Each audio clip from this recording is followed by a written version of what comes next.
A paz do Senhor a todos os irmãos, eu sou o presbítero Jonatas e hoje nós chegamos na nossa lição de número 3, que vai tratar do seguinte assunto: Acabe e o profeta Elias. Essa lição ela está maravilhosa. Eu tenho certeza que Deus irá falar com você, tenho certeza que Deus irá falar através de você com os seus alunos. Amém? Então, sem demora, vamos partir para o texto áureo da nossa lição. O texto áureo vai dizer: Saberás, pois, que o Senhor teu Deus é Deus, o Deus fiel que guarda o conserto e a misericórdia até 1000 gerações aos que amam e guardam os seus mandamentos. Deuteronômio capítulo 7, versículo 9. A nossa verdade prática vai dizer: Deus é Pai de amor, bondade e misericórdia abundantes. Contudo, todo pecado e desobediência ao Senhor trazem consequências inevitáveis à vida humana. A nossa leitura bíblica em classe se encontra aí em 1 Reis 16, do 29 ao 30, o primeiro texto. O próximo texto está em 1 Reis 17, do 1 ao 7. E o nosso último texto está em 1 Reis 18, do 17 ao 21. É imprescindível que você estude esse texto antes de você pegar a sua revista. Amém? Eu sempre repito isso, porque isso é muito importante. Isso é imprescindível, é mais do que importante. Tá bom? É indispensável. O nosso ponto central dessa lição vai falar o seguinte: é essencial estar em alerta diante dos chamados de Deus ao arrependimento. Então vamos para a nossa introdução. Acabe foi um dos mais perversos reis de Israel. Começou ali cometendo grandes e terríveis pecados. Teve pecados terríveis, isso está em 1 Reis 16:30. Desobediência, o seu reinado foi marcado por desobediência e pelo seu casamento ali ilegal com a ímpia Jezabel, porque sabemos que o povo de Deus, povo de Israel, não poderia ali se aliar, não poderia fazer aliança nem casar com pessoas de nações diferentes, de nações estranhas. E essa rainha, essa princesa chamada Jezabel, ela era de Sidom. Bom, é uma nação a qual Israel não podia se aliar. E Acabe, desobedecendo à vontade de Deus, ele casa com Jezabel. Nós já vamos ver no que isso implica, esse casamento. Então, a Bíblia não nos dá muitos detalhes sobre os reis que vieram entre Jeroboão e Acabe. Mas ficam 6 reis que reinam antes deles. Só que não é dado muitos detalhes, não é dado destaque a esses reis. E por quê? Eu creio que pelo fato deles não fazerem muito diferente de Jeroboão. Eu creio que eles seguiram a mesma linhagem, os mesmos feitos de Jeroboão, permaneceram praticando as mesmas coisas, só deram seguimento ao reinado e por isso eles não foram ali destacados. Acabe, ele foi destacado como o pior rei de Israel, ou mais perverso rei que Israel já teve, Acabe. Então, por isso foi dado um destaque a ele aqui, tá bom? Então, Acabe foi o 7º rei do norte, tendo em vista a divisão a qual nós falamos na aula passada. A divisão ali ocorrida por consequência da idolatria de Salomão, depois da recusa ali de Roboão em diminuir o imposto e a opressão sobre o povo de Israel. Então fez esse racha, permitiu essa divisão sobre Israel. Então agora, tendo em vista essa divisão, a qual nós falamos, nós vamos deixar um pouco Judá para ver como que está, vamos checar como que está o reino do norte. E nós já sabemos que no trono está Acabe.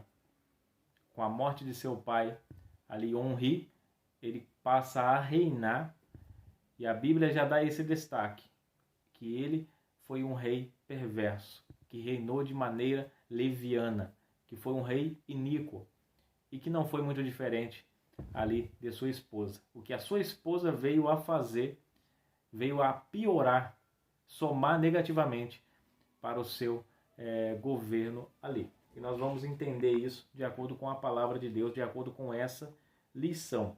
Então a Bíblia diz qual foi o fim cruel de Acabe, e isso foi dito ali pelo profeta Elias. Elias disse a Acabe sobre como seria o seu fim, e Micaías alertou a Acabe sobre o seu fim, como que seria.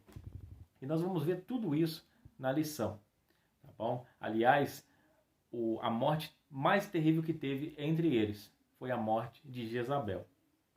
Nós sabemos que a Jezabel, ela cai de cima do seu palácio e se espatifa no chão de tal forma, nós já temos uma ideia da altura que era esse palácio, e ela cai desse palácio, e quando ela bate no chão, ela espatifa pelo impacto da queda, e ali os cachorros, como havia sido profetizado, comem a sua carne, e ela não é sepultada, como havia sido profetizada por Elias.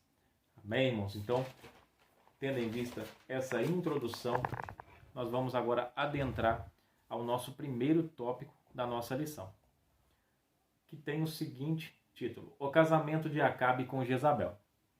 Primeiro, consequências de escolhas. Acabe induziu o povo a se aprofundar no pecado da idolatria, de maneira bem mais intensa que os reis que o antecederam. Além disso, cometeu o crasso erro de se casar com uma princesa do reino de Sidom, chamada Jezabel. Então nós vamos ver aqui quais as consequências dessa escolha.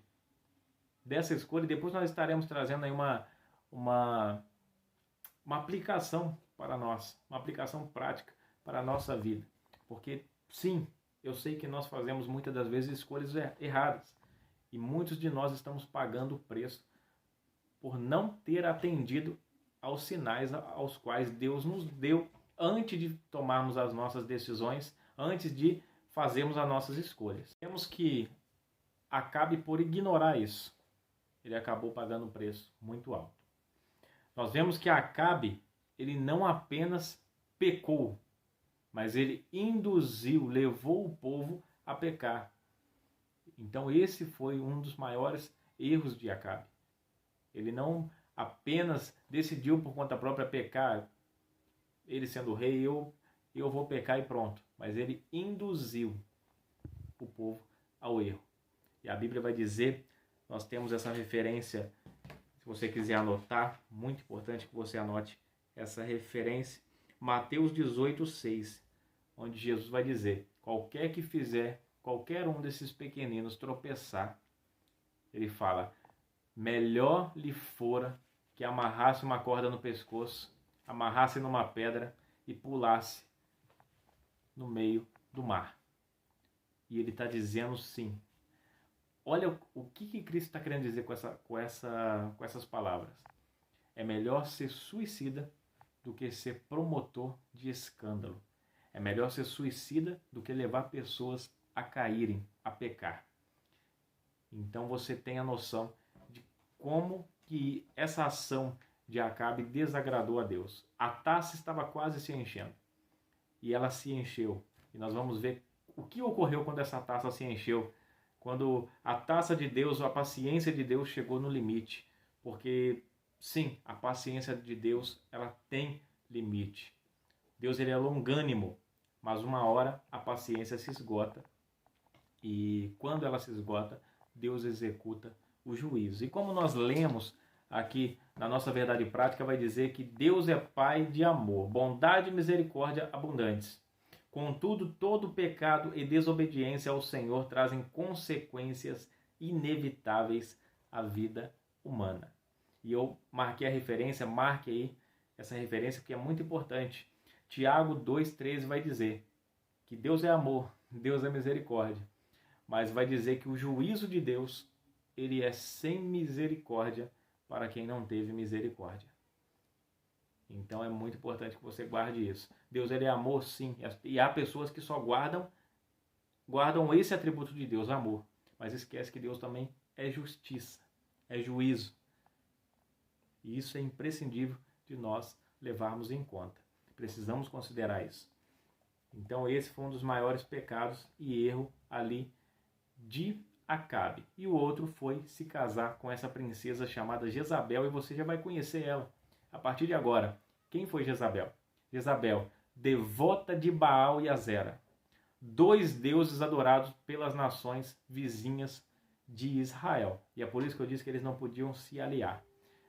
E como se aliaram, isso trouxe ali o choque térmico, aquilo que não poderia ocorrer. E sucedeu, a referência bíblica está em 1 Reis 16:31.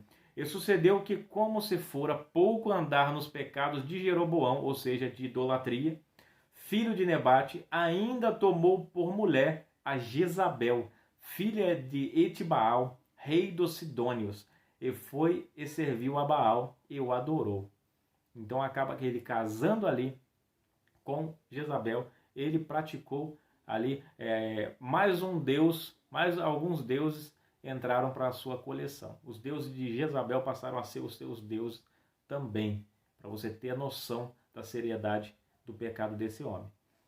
E de Jezabel, nós vamos ver que Jezabel incitou a maldade em Acabe. Incitou, que ele chegou ao ponto de se vender para fazer o que era mal aos olhos do Senhor. Porém, a referência está em 1 Reis 21:25. Porém, ninguém fora como Acabe, que se vendera para fazer o que era mal aos olhos do Senhor, porque Jezabel, sua mulher, o incitava. E olha aqui uma coisa interessante, eu preciso aplicar isso aqui, porque nós temos o costume, ou o hábito, de tratar Jezabel nas igrejas como se fosse um espírito de sensualidade, um espírito de prostituição, mas nós vemos um outro atributo, podemos dizer assim, de Jezabel, e frequente, infelizmente, nas igrejas também. Tá bom? Está em todo lugar, tá, irmãos? O problema não está só na igreja, tá? Está em pessoas. E onde tem pessoa, tem problema. Tá bom? E esse problema, infelizmente, também é frequente em igrejas. Pessoas que incitam ao erro. Eu sei que na sua igreja também tem. Pessoas que incitam o erro. Assim como Jezabel incitava Acabe a pecar, existem pessoas que incitam os outros a pecarem. Você já viu pessoas que têm ali uma rincha com alguém, e essa pessoa, ela quer de alguma forma afetar essa pessoa, mas ela não quer se mostrar que ela está tentando fazer isso. Ela não quer mostrar que ela é um inimigo. Então, o que ela faz? Ela incita outra pessoa a poder ir lá, afetar essa pessoa de alguma forma. Ela incita alguém para poder atingir aquela pessoa, e ele fica de longe observando o fogo pegar. Ele fica de longe observando quando o incêndio começa. E ele não vai lá apagar. Ele se alegra. Ele fica dando risada. Nas escondidas, ele se alegra porque o objetivo dele era aquele. Era incitar para ver pecar. Era incitar para ver cair. Era incitar ao erro. Então, nós precisamos tomar muito cuidado. Porque muitas das vezes nós achamos que Jezabel é apenas mulher, mas às vezes tem muito homem Jezabel também, incitando ao erro. Falando, não, faz isso aí, não tem problema. Rapaz, isso aí todo mundo faz. Então tome cuidado, tá bom? Não incite ninguém ao erro. Eu cito novamente a referência a qual eu citei aqui no início, de Mateus 18, que vai dizer, e 6, que vai dizer, é melhor você amarrar uma corda ali na sua cabeça, numa pedra, e pula no mar. É melhor. Suicídio é pecado? É pecado. A Bíblia diz, Deus condena o suicídio. Mas nesse momento ele fala, se você quer ser promotor de escândalo, entre um e outro, escolha ser suicida. Condena-se a si mesmo, antes de tentar condenar outras pessoas. Não queira levar todo mundo junto com você para o inferno. Vai você sozinho. É a mesma coisa. Amém, irmãos? Então já podemos avançar mais um pouquinho. Dentre tantas perversidades, Jezabel destruiu os profetas do Senhor. 1 Reis 18:4. Ameaçou a vida de Elias. 1 Reis 19:2. ordenou injustamente a morte de Nabote para satisfazer a ganância do marido. 1 Reis 21:10. Praticou a prostituição, praticou a feitiçaria. 2 Reis 9:22. Então vê tanta coisa ruim que essa mulher ela praticou no reinado ali de Acabe. E nós vemos a seriedade. O culpado maior de tudo isso foi Acabe. Porque Acabe se casou com ela e depois, se casando com ela, ele delegou autoridade a ela. Isso não era comum. Delegou autoridade a ela para ela poder mandar e desmandar em tudo que ela quisesse mandar no reino. Nós vemos que ela mandava dentro de casa e mandava fora de casa. Né? Então, até uma expressão que alguns... eu não encontrei outra expressão, irmãos. Eu procurei mansidão, eu procurei calma, um estado de paciência, não sei. Eu procurei, mas não tem outra coisa a não ser um banana. Na realidade, Acabe, ele é ali um homem banana dentro de casa. Né? Onde a mulher faz o que quer, manda e desmanda, e ele não tem autoridade nenhuma. Nós vemos que o que ele não tinha coragem de fazer, ele já era ruim, mas o que ele não tinha coragem, aonde o limite que ele tinha, Jezabel suplantava. Então você vê o tamanho da malignidade que havia nessa mulher. Vamos avançar aqui um pouco. Eu só gostaria de dar um destaque aos irmãos sobre a vinha de Nabote, porque foi depois desse episódio que a sentença de morte foi dada ali através do profeta Elias, a Acabe e Jezabel e toda a sua família. Foi ali que ele comprometeu todo o seu reinado, com a injustiça feita a Nabote. E eu vou ler para você que aqui isso aqui passa um pouco dessa biografia que eu estou dizendo, né, que é um homem ali, um homem banana dentro de casa, né, um Zé Ninguém dentro de casa. Eu vou mostrar para você 1 Reis 21, capítulo 5, 4. Olha o que vai dizer. Então Acabe veio desgostoso e indignado ao seu palácio, por causa da palavra que Nabote, o jezreelita, lhe falara: não te darei a herança de meus pais. Deitou-se na sua cama, virou o rosto e não comeu pão. Olha para você ver, como se fosse um bebezão birrento ainda. Além de ser ainda um banana, ainda era um bebezão. Nós vemos a imaturidade e o despreparo desse homem para estar assentado no trono. Então, veio falar com ele Jezabel, sua mulher, e lhe perguntou: por que está o teu espírito tão desgostoso e não comeste pão? Versículo 6. Respondeu-lhe ele: porque disse a Nabote o jezreelita: dá-me a tua vinha por dinheiro, ou se preferir, te darei outra em seu lugar. Mas ele disse: não te darei a minha vinha. Então Jezabel, sua mulher, lhe disse: governas tu com efeito no reino de Israel? Levanta-te e come, alegra-se o teu coração. Eu te darei a vinha de Nabote, o jezreelita. Então nós vemos, aí ela começa toda a trama, toda a armação contra esse homem de Deus. Mas você percebe na expressão dela: levanta e come, a frieza dessa mulher. Fala: levanta e come, fica sossegado. Isso aí não é problema. Você é um homem ou você é um rato? É a mesma coisa de dizer: você é um homem ou você é um rato? Você governa ou não governa nada? E ali nós vemos que ele se omite, ele fica calado, ele deixa, ele permite ela fazer tudo de errado. Mesmo que ele não teve coragem de tomar a força, mesmo que ele não teve coragem de matar, mas ele ficou em silêncio quando a sua mulher disse que iria resolver o problema. Ele fica calado, ele deixa, ele permite, ele dá liberdade. E existem pessoas dessa forma, infelizmente. Não tem coragem de matar, mas patrocina quem está matando. Não tem coragem de ferir, mas patrocina quem está ferindo. Ele não fala nada, ele fica ali só quietinho na dele. Mas ele fica só observando de longe, porque ele tem esperança ali, ele tem interesse no processo.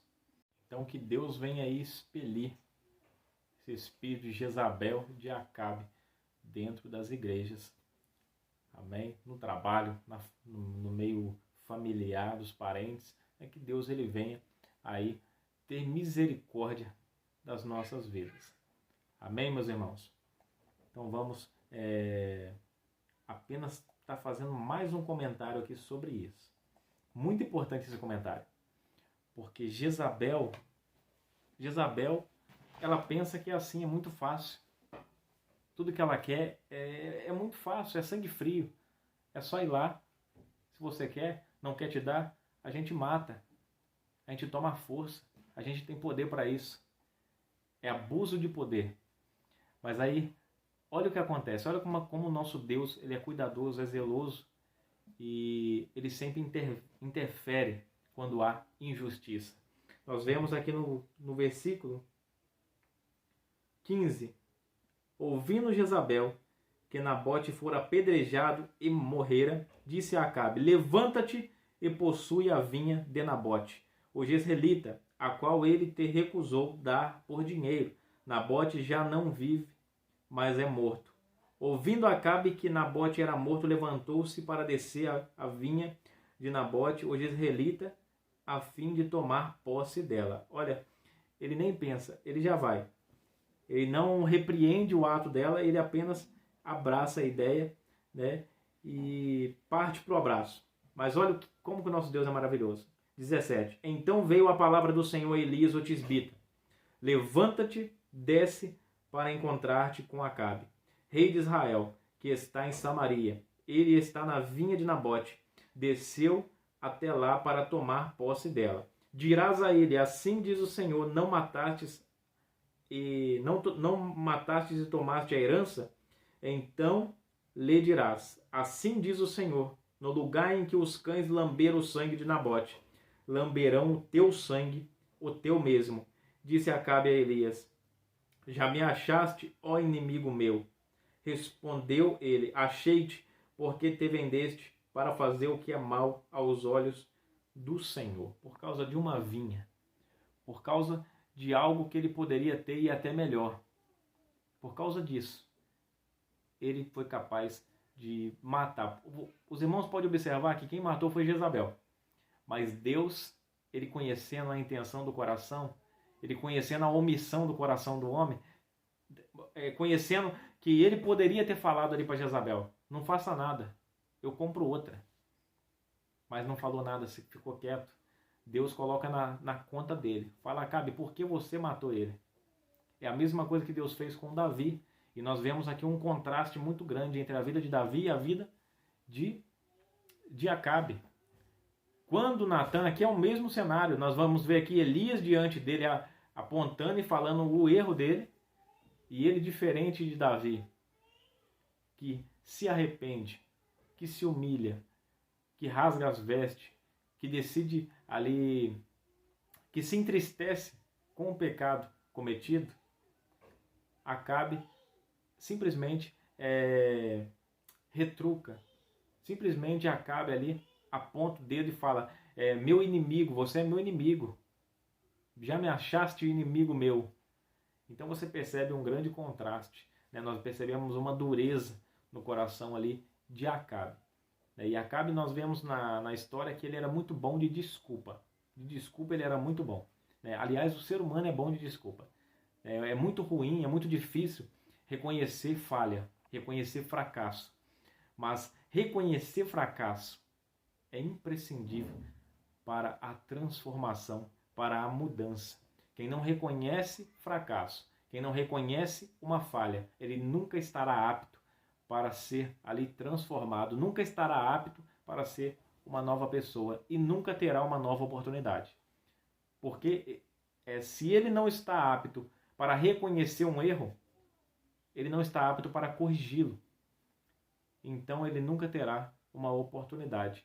E se tiver a porta que abrir de oportunidade na frente dele, ele vai errar novamente, porque ele não se arrepende. Como ele não se arrepende é porque ele acha que ele é o dono da razão, ele acha que as atitudes dele todas são certas, e se está certo, então não precisa mudar.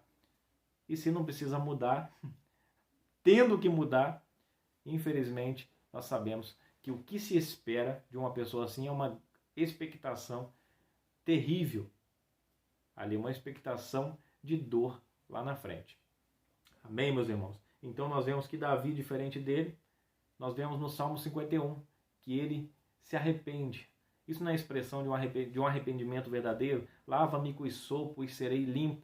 Ele fala, cria em mim, ó Deus, um coração puro e renova em mim o espírito inabalável. Ele vai falar, não retires de mim o teu Espírito Santo. Ele mostra, o teu Espírito é muito mais importante do que o reino. Tira o dinheiro, tira o reino, mas não sai o Espírito de mim. Enquanto Acabe, deixa o reino. O Espírito pode ir embora. Ele não faz falta. Eu só quero enriquecer. Então, por isso, nós vemos aí o desfecho que foi a história de Acabe. Então, vamos avançar mais um pouco. E outro comentário, irmãos, que eu gostaria de fazer aqui, que eu achei muito interessante, é que o que Jezabel ali e Acabe decretaram para Nabote, a morte que foi para Nabote, nós percebemos que o juízo que foi dado a ele, injustamente, Deus deu o mesmo para eles. Deus fala, do mesmo jeito ali que os cães lamberam o sangue de Nabote, lamberão o teu sangue, Acabe. E depois nessa mesma profecia fala que lamberá o sangue também, comerá ali a carne de Jezabel. Então, não tem como não se reportar lá para Mateus, capítulo 7. Não julgueis para que não sejais julgado. Porque com a medida com que julgares, sereis julgado. E com a medida que medires, sereis medido. Olha que interessante.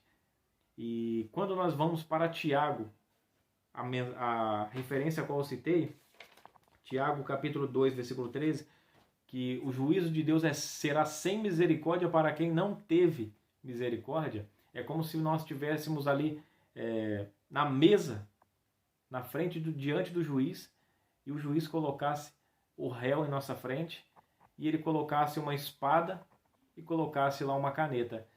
E com a caneta você escreveria ali, liberto, né? Não vou condenar, pode soltar, desconsidera, não lhes impute esse pecado. Com a caneta você escreveria isso, enquanto com a espada você determinaria ali o juízo sobre aquela pessoa. E ele fala, para aquele que decretar o juízo, para aquele que decidir julgar, não terá misericórdia, mas será juízo. É a mesma coisa assim, Deus está querendo dizer para nós o seguinte, eu e você somos humanos. Do mesmo modo que alguém errou conosco hoje, nós como seres humanos podemos errar amanhã com outra pessoa ou com esse mesmo alguém. E o problema é que se nós hoje decidimos julgar essa pessoa, decidimos a espada, o juízo, no dia que nós cometemos algo de errado com alguém, Deus e essa pessoa, mesmo que ela peça misericórdia para nós, Deus vai falar, vai olhar lá no caderno, não, mas tal dia, em tal data, ela pediu juízo sobre essa pessoa. Então eu não posso dar misericórdia para alguém que pediu juízo. Para quem pediu juízo, eu dou juízo. Para quem pediu misericórdia, eu dou misericórdia. Então, irmãos, que nós sejamos misericordiosos com as pessoas. Amém? Como Acabe não foi, Acabe ali sem Nabote ter feito nada, inocentemente. Ele fez o que ele fez, Deus acaba ali decretando ali, dando a sentença de morte deles. E não tem como também não se lembrar de Davi. Davi quietinho no palácio, seu pecado em oculto ali, e Natan chega e conta uma parábola para ele. E a parábola se referia, nós sabemos da história, à vida do próprio Davi. E nessa parábola ele falava do homem lá que tinha um monte de cordeirinho, vai lá e pega a única cordeirinha do homem, e ele fala, o que eu tenho que fazer com esse homem? Davi se levanta, a Bíblia diz, furioso, e ele fala, que esse homem seja morto, e que ele pague por tudo isso que ele fez.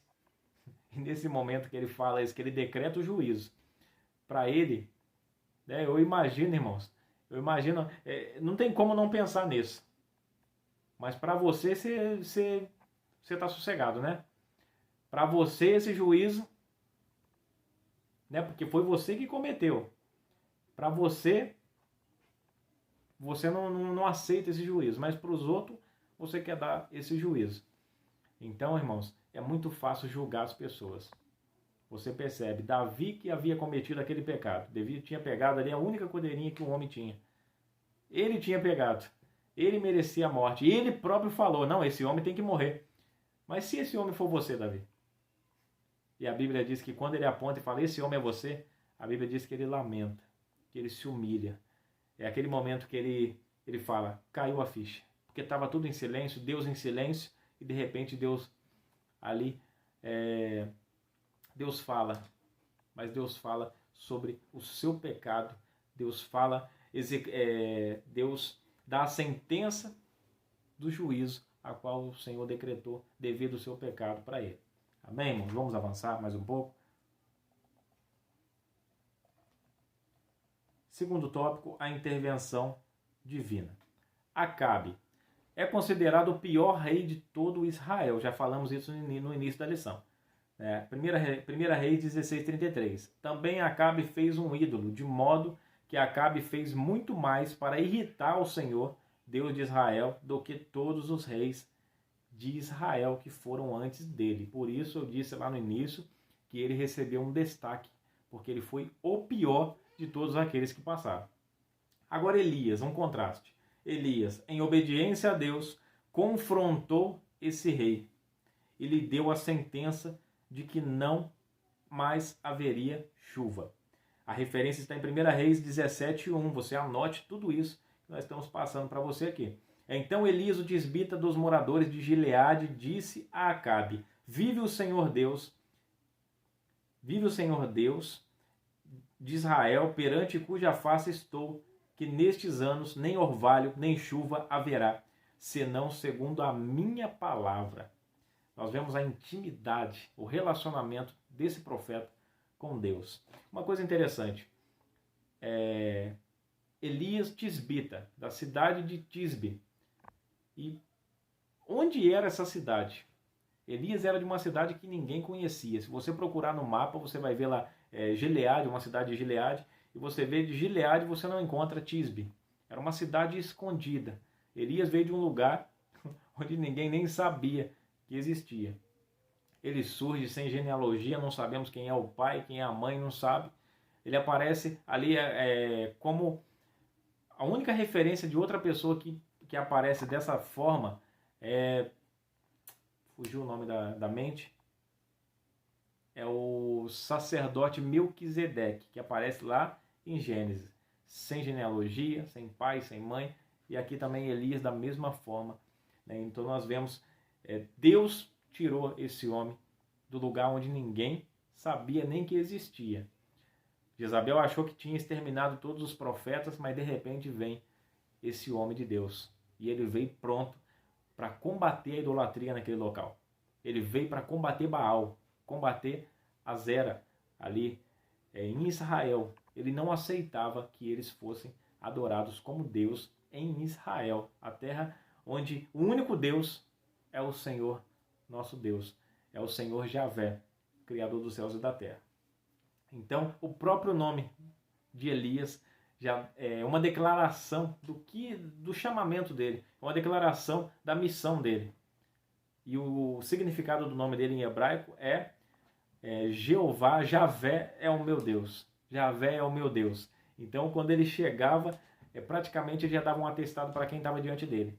Para quem estava lá adorando Baal, ele já chegava, Javé é o meu Deus. Então, irmãos, é muito interessante a história desse homem de Deus. Com a seca veio a fome, porém nem mesmo diante de tal situação Acabe se arrependeu dos seus pecados diante de Deus. Então nós vemos, quanto mais profundo um homem está no lamaçal do pecado, quanto mais envolvido com o pecado, mais a voz de Deus mais baixa ela se torna. Mais baixo, mais difícil se torna ali o arrependimento se manifestar. O preço da obediência a Deus. Agora estamos falando de Elias. O episódio da seca em Israel demonstra que todo homem e mulher de Deus precisam ter fé e coragem para enfrentar os resultados de sua obediência ao Senhor. No caso de Elias, ele teve de enfrentar a falta de água e alimento, fugir de Acabe e Jezabel, que o ameaçaram de morte. Então Jezabel mandou um mensageiro a Elias a dizer-lhe: assim me façam os deuses e outro tanto, se de certo amanhã, a estas horas, não puser a tua vida como a um deles. 1 Reis 19, 2. Nós sabemos que aqui está falando do episódio onde Elias ali ora ao Senhor, o Senhor manda fogo do céu, ele envergonha todos os profetas ali de Baal e Azera, e depois disso ele pega todos aqueles profetas, e todos ali são mortos naquele momento, e Jezabel manda o recado para ele. E nós vemos pela história que é um momento onde Elias, é justamente nesse momento que Elias ele foge de Jezabel, depois desse recado. E nós percebemos um cansaço ali ministerial, podemos dizer, na vida de Elias. Um momento onde uma angústia terrível bateu.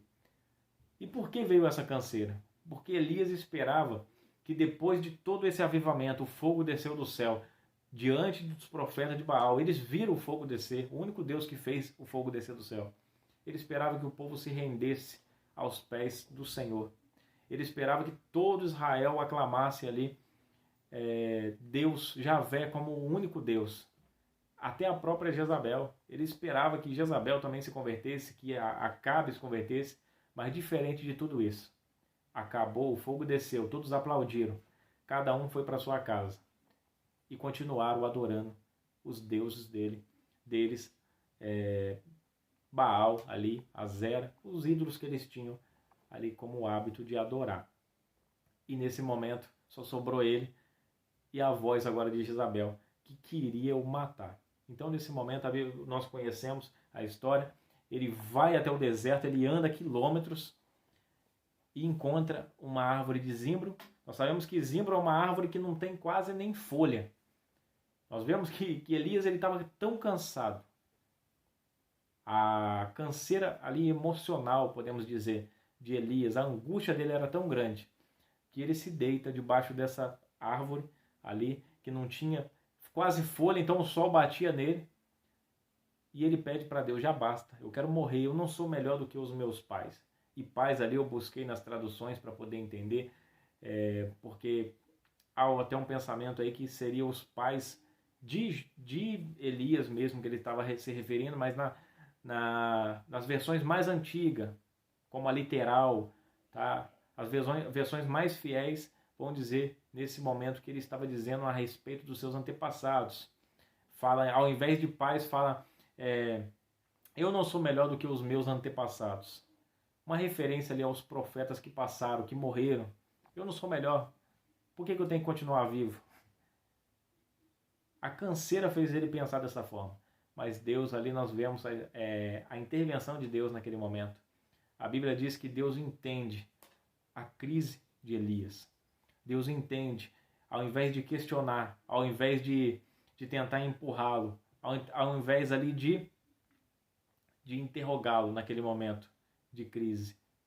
Deus, ele entende. A Bíblia diz que o anjo vem, entendendo o estado de Elias, ele toca em Elias, acorda Elias, e ele tem lá um pão e tem uma botija de água. Ele fala: Elias, come, bebe.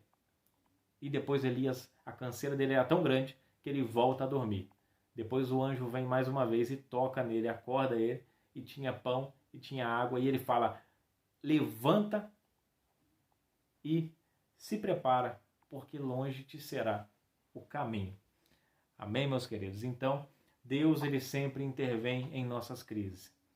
A diferença é que nós esperamos que Deus ele vai nos dar um chacoalhão, que Deus vai pegar a nossa cabeça e vai virar de ponta, virar a nossa cabeça ao contrário, mas Deus não. Deus, ele entende a nossa crise. Ele nos ampara, ele traz o conforto para esse momento, ele nos apoia nesse momento. Amém, meus queridos? Então vamos avançar mais um pouquinho. Então, o preço da obediência.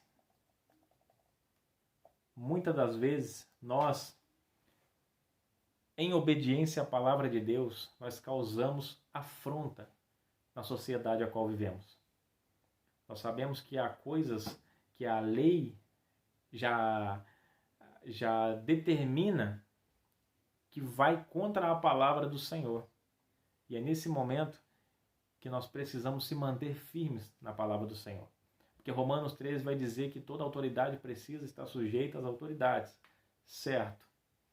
Mas quando que nós estamos isentos de cumprir essas leis?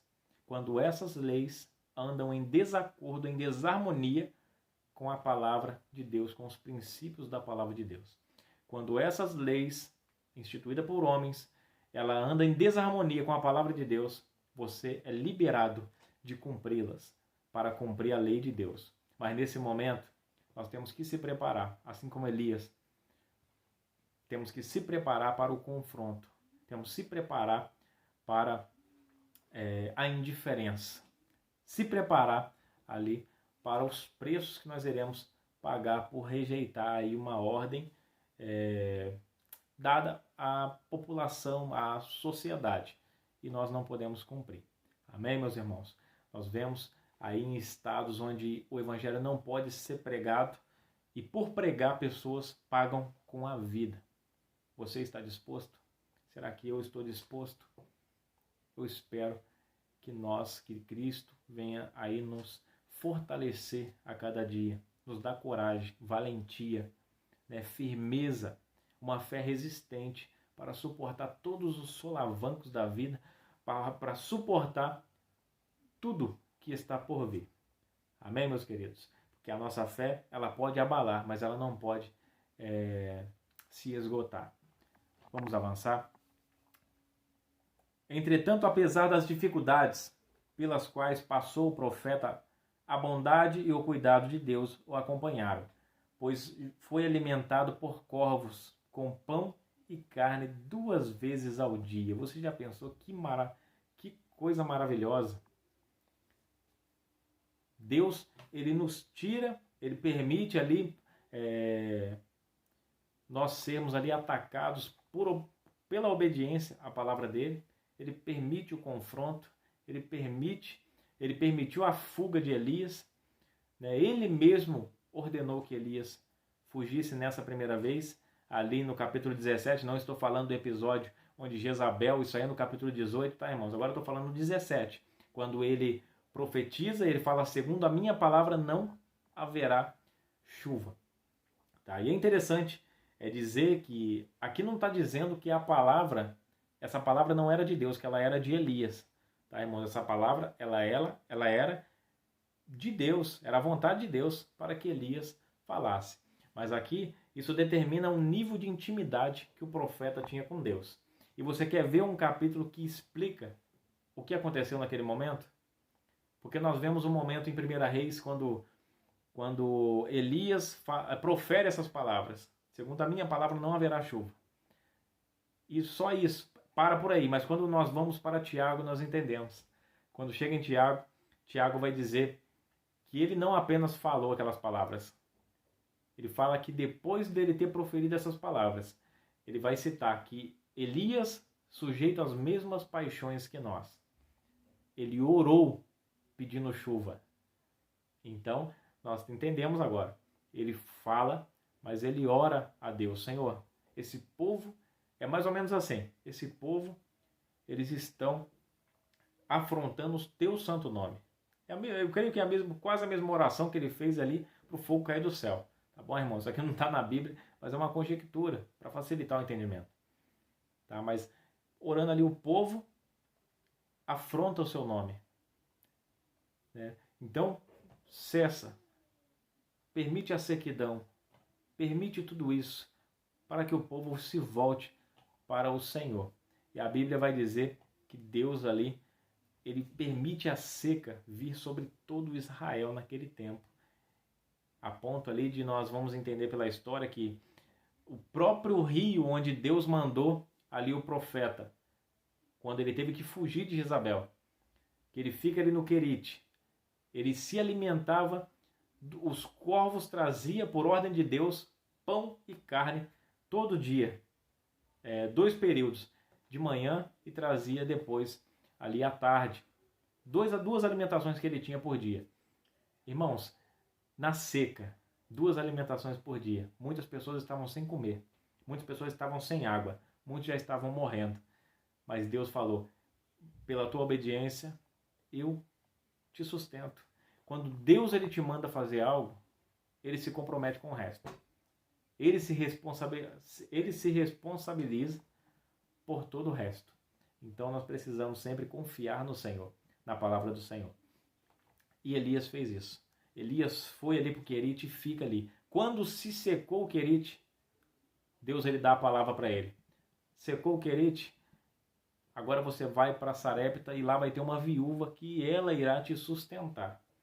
E uma coisa interessante, irmãos, como uma aplicação prática para as nossas vidas, muitas das vezes você se pergunta por que a porta fechou. Essa porta era a provisão de Deus para a minha vida. Por que esse Querite se secou?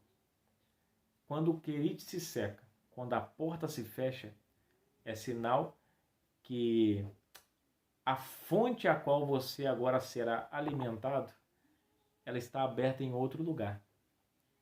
Quando se fecha o Querite, é sinal que está na hora de você sair.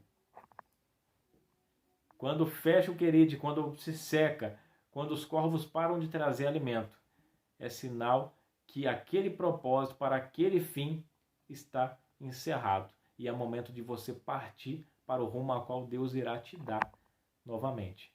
Outro rumo que Deus irá te dar.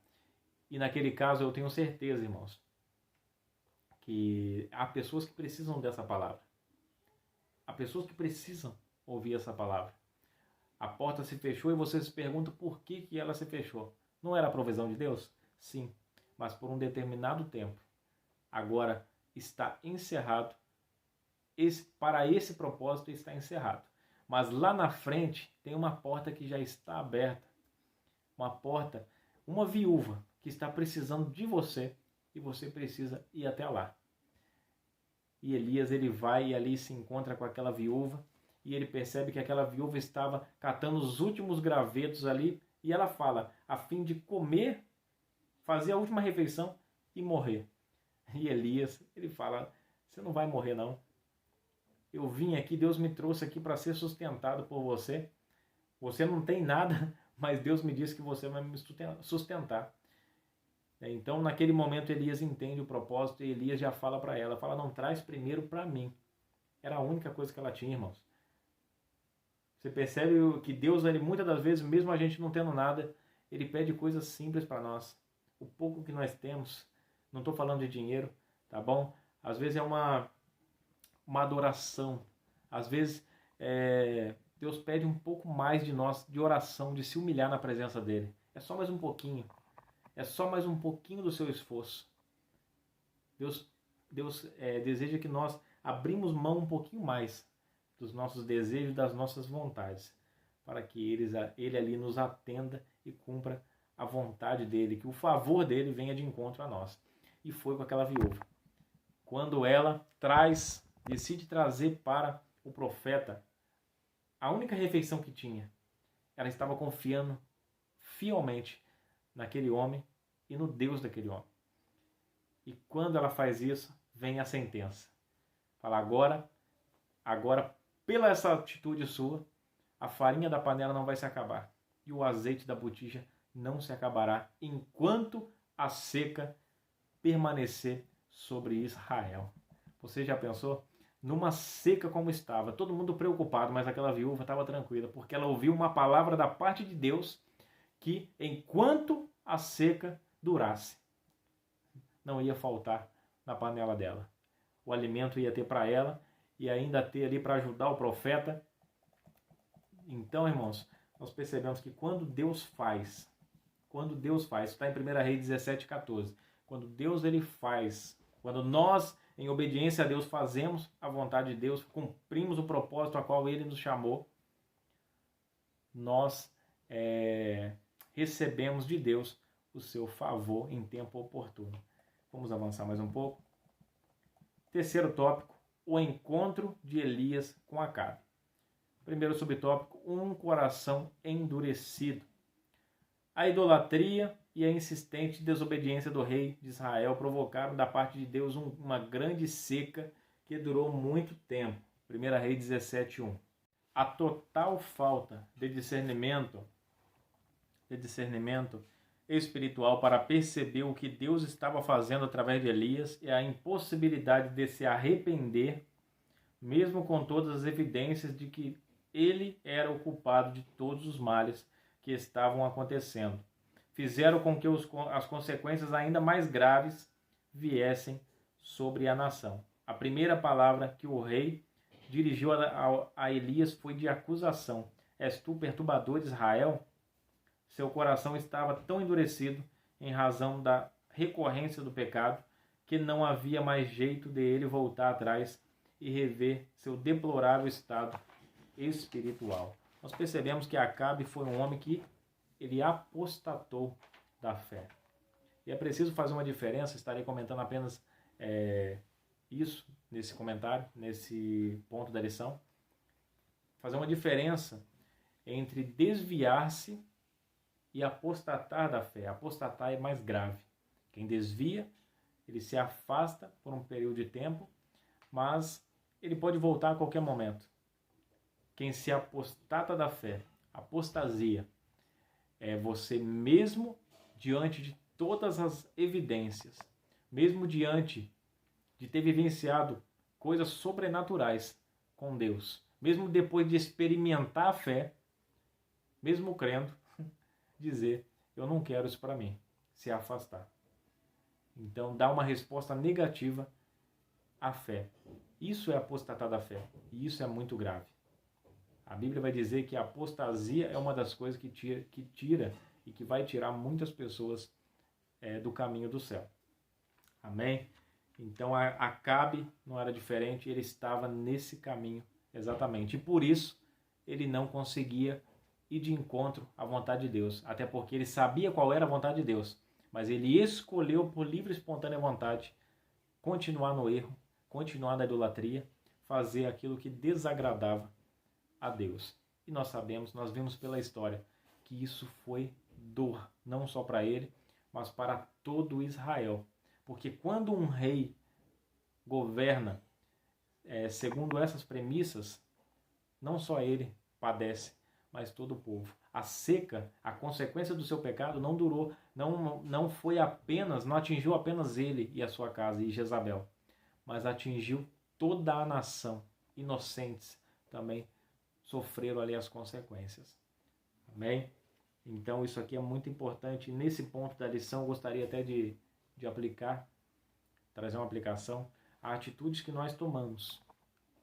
Você como líder da casa, você como pai de família, ou para você que é o líder da casa, às vezes mãe, né? Porque às vezes eu entendo que hoje tem mulheres que fazem o papel do pai e da mãe dentro da sua própria casa e tem o meu respeito por isso, tá bom? Seja quem for você, tá bom?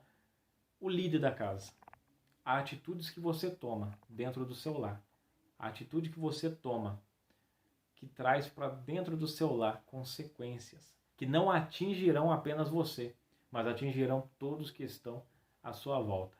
Nós vemos o caso de Acã, um homem que foi ali para a guerra e ele não compromete apenas ele, quando ele decide ali roubar ali o que ele deve... roubar é uma palavra correta nesse momento, porque ele pegou aquilo que não era para pegar. Deus falou, tudo é maldito.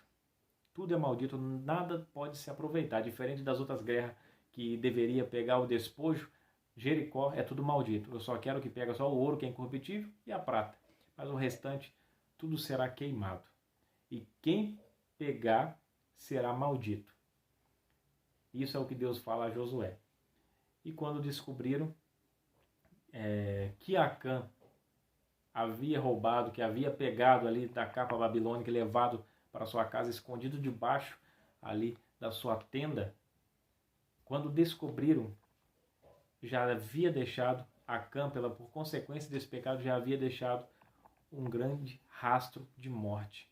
Já havia deixado ali uma grande marca ali para muitas famílias.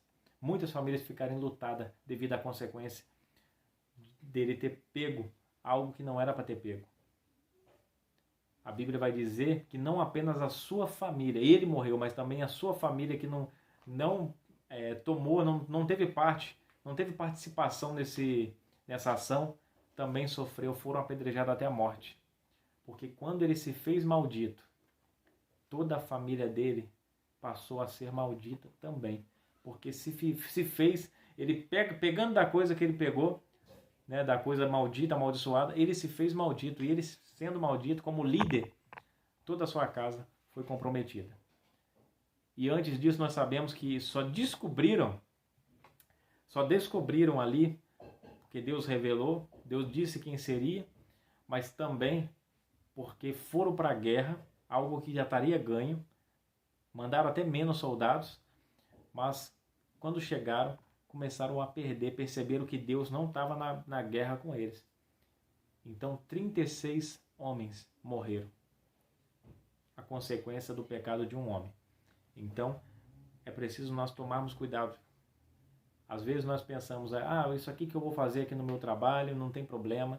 Isso aqui, essa atitude que eu vou tomar aqui na escola não tem problema. Essa atitude que eu vou tomar aqui diante do juiz não tem problema. Mas muitas das vezes essas atitudes, um passo errado, irá afetar diretamente a sua casa. Tá bom? E muitas das vezes até espiritualmente aplicando, um pai que se desvia do caminho do Senhor, ele infelizmente, muitas das vezes, ele acaba afetando a sua casa. Tá bom? E no caso a mãe também, que muitas das vezes também é a líder da casa, tá bom? Isso acaba afetando os seus filhos. Então tome cuidado onde você pisa. Tome cuidado com todas as atitudes que você for tomar. Amém? Tenha consciência. Há até um dito muito comum que as pessoas dizem aí, que quando nós devemos dirigir por 10. E assim é a nossa vida. Nós devemos conduzir a nossa vida como se estivéssemos ali em nossa dependência, mais de 10 pessoas ali, toda a nossa família estivesse envolvida naquela decisão, como se todos dependessem dessa decisão. Isso é imprescindível nós entendermos. E o último, a sequidão espiritual do rei. Sempre que alguém se torna um contumaz pecador, de modo a não mais discernir os intentos do próprio coração, como aconteceu com Acabe, algo muito grave acontece, a sequidão espiritual. O pior é que não somente o apóstata sofre as consequências disso, mas todas as pessoas que dependem dele, o que eu acabei de comentar. Amém, meus irmãos? Essa foi a nossa lição de hoje, uma lição com um peso de seriedade muito grande, uma lição de caráter preventivo. Amém? Deus abençoe a sua vida, Deus abençoe a sua casa, e eu espero você na próxima lição. E você que não é inscrito no canal, tá? Se desejar estudar conosco, tá? Só se inscrever no canal, se inscreva, curta, compartilhe nas redes sociais, nos ajude a levar a palavra do Senhor mais longe. Amém? Deus abençoe a sua vida, Deus abençoe a sua casa.